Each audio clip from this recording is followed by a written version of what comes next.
자, 일단은 뭐 미국은 신고가 나왔고요. 미중 정상회담이 이제 예정이 되어 있는데 미국과 중국 모두 이제 발언하는 코멘트를 보게 되면 어느 정도 합의가 되었다라고 좀 볼 수가 있겠어요. 그런 기대감도 있고 이번 주에 빅테크들의 실적 발표가 예정이 되어 있는데 실적들도 뭐 나쁘지 않을 것으로 일단은 예상을 이제 하고 있는 상황이고 그리고 내일 새벽에 FOMC 결과가 나오는데 금리 인하는 이제 확정이고 그리고 QT를 양적 긴축을 이제 종료를 언제 할 것이냐에 대한 어떤 그런 것들이 남아 있는 상황이다. 어차피 뭐 미중 정상회담의 경우에는 어느 정도 예상된 내용들이 나오지 않을까 싶고요. 제일 중요한 것은 역시나 빅테크들의 실적과 그리고 캐펙스 투자 향후 어떻게 될지 이제 그 부분이 제일 중요한데 그건 이제 나와봐야지 아는 거니까 보고 대응을 할 수밖에 없는 상황이고 전반적으로 시장이 미국 같은 경우에는 이렇게 지수가 신고가가 났음에도 불구하고 공포 탐욕 지수를 보게 되면은 아직도 공포 구간에 머물러 있다. 사람들이 지금의 어떤 지수 상승에 대해서 흥분하는 것이 아니라 두려워하고 있고 여전히 의심을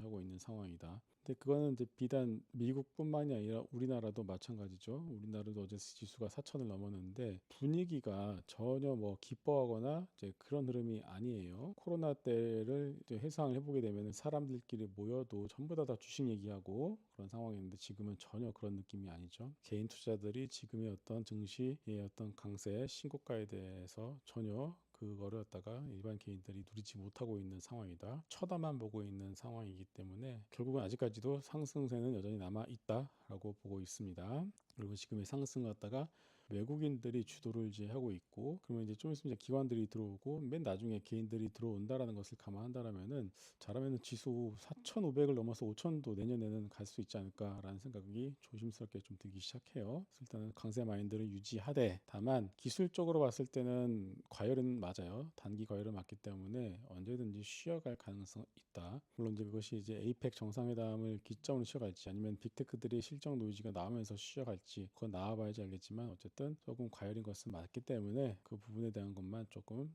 조심하면 될 것 같다. 일정 부분의 현금만 좀 10에서 15% 정도 현금만 가져가면서 대응을 하면 될 것 같고 어저께 드디어 바이오가 좀 올라오기 시작했는데 그렇다면 반도체가 좀 쉬어갈 가능성이 있다면은 당연히 바이오가 대안이 될 가능성이 있고 뭐 엔터도 마찬가지고요. 그래서 그동안 못 갔던 섹터와 종목들에 대한 관심이 더 커질 수도 있을 것 같고 방산도 거기에 해당이 되고 결국은 주도 섹터는 조선, 방산, 원전 바이오, 반도체를 중심으로 해서 추가적으로 뭐 낙폭과대 엔터라든가 뭐 네이버라든가 현대차라든가 이런 것들로 확산이 조금 중간중간 될 가능성 열어두면서 대응하면 될 것 같습니다. 이상입니다.